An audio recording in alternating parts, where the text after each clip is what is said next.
ఏజ్తో పాటు eyebrow hair కూడా వైట్గా అవుతుందా? దీనికి కారణాలు ఏంటి? దీన్ని ఎలా నివారించవచ్చు? ఈరోజు తెలుసుకుందాం. I'm doctor Sudhamani, dermatologist and aesthetic skin care specialist, road number 92, Banjara hills, from Sri skin clinic.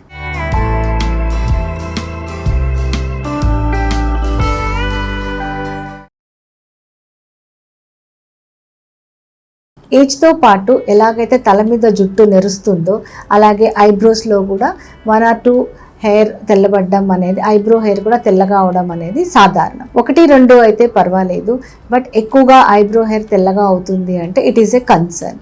So దీనికి కారణాలు ఏంటి, సో దీనికి ఎలాంటి ట్రీట్మెంట్స్ ఉంటాయి అనేది డిస్కస్ చేద్దాం. సో ఐబ్రో హెయిర్ కూడా సేమ్ తల మీద ఎలాగ జుట్టు నెరుస్తుందో అలాగే తెల్లగా అవుతుంది. సో దీనికి కారణం ఏంటి అంటే ఏజ్తో పాటు మెలనిన్ ప్రొడక్షన్ తగ్గిపోవడం. కొంతమందికి చిన్న వయసులోనే ఐబ్రో హెయిర్ వైట్గా కనిపిస్తుంది. ఇది జెనెటిక్ రీజన్స్ ఉంటాయి దీనికి.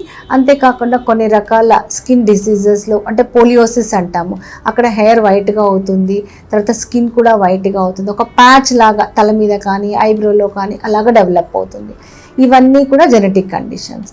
అలా కాకుండా మామూలుగా కూడా ఐబ్రో హెయిర్ తెల్లగా అవుతుంది అంటే దీనికి రకరకాల ట్రీట్మెంట్స్ ఉన్నాయి. ఒకటి కామోఫ్లేజ్ చేయొచ్చు, తర్వాత మైక్రోబ్లేడింగ్. ఈ మైక్రోబ్లేడింగ్ కూడా వైట్ హెయిర్ని కనబడకుండా ఉపయోగపడుతుంది. తర్వాత 1 or 2 వైట్ హెయిర్స్ ఉంటే లేజర్ హెయిర్ రిమూవల్ తీసేయచ్చు. ఎక్కువ హెయిర్ ఉంటే ఒక solution is available which is eye drops లాగా ఉంటుంది. ఈ సొల్యూషన్ కనుక ఐబ్రోస్కి అప్లై చేస్తే ఇట్ ఈస్ బ్రిమటోప్రాస్ట్ సొల్యూషన్. ఇది అప్లై చేస్తే వితిన్ 2 to 3 వీక్స్ ఆ వైట్ హెయిర్ అనేది ఏదైతే ఐబ్రోస్లో ఉందో అది డార్క్గా అవుతుంది. ఇది చాలా simple treatment and it is giving very good results. So మీకేమైనా డౌట్స్ ఉంటే you can call us, contact us and subscribe our channel. Thank you.